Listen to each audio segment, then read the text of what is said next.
Great, so we're finally through the online stages of the competition, and now we can actually watch athletes compete against each other on the competition floor at semi-finals. Or at least some of it.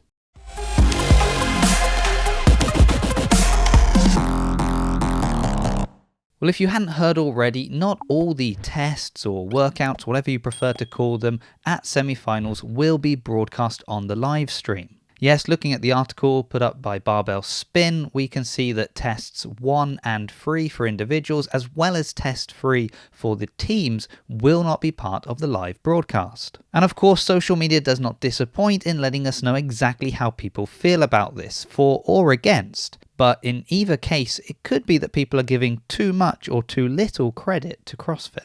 Now, of course, with CrossFit taking over semi-finals in North America and Europe at least, this providing less stream than last year does seem a little bit odd. So that's a great place to start. So is having only some of the tests broadcast on the live stream a direct result of CrossFit taking over the semi-finals?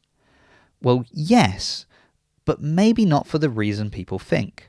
For example, if we were to ask the question, is this a direct result of CrossFit taking over the live stream and the broadcast?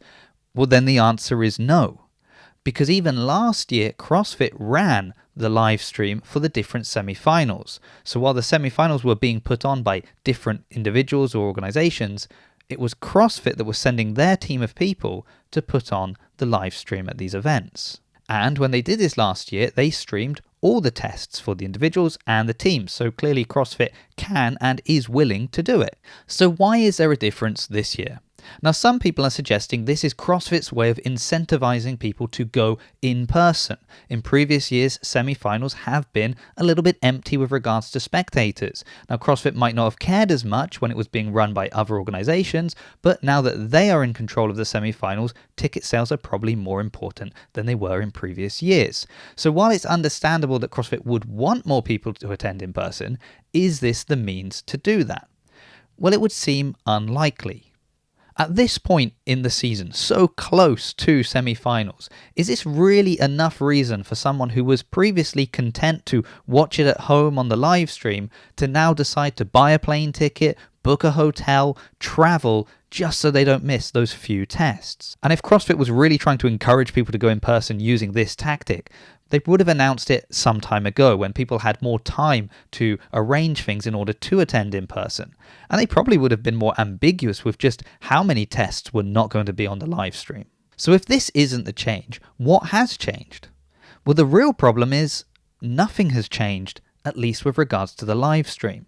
So for example, last year at Strength in Depth, there were 2 competition floors, but the live stream was only set up to broadcast one of them. All the individual elite competition and team events were on the first competition floor. The second competition floor was being solely used for the Masters competition and the Affiliate Cup that was also being held at the same time. So if we go back to Barbell Spins' article, we see that it's really a similar thing happening this year. The events that are not being live streamed are taking place on a second competition floor. Because this is the problem, that while the live stream hasn't changed, the semi-finals have changed. They are twice the size of last year. So if you're really looking for something to be concerned about, it's probably this, that the competition is growing, but the infrastructure, at least in this regard, has stayed the same.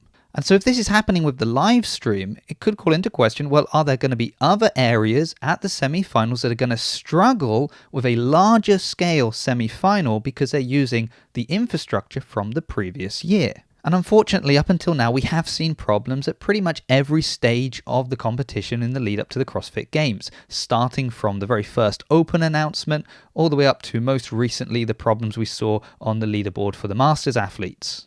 So CrossFit really needs a win when it comes to the semi-finals, and this is a shaky start.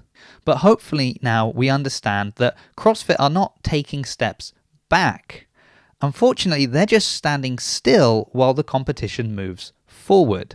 And unfortunately for those looking from the outside, that might appear to be the same thing.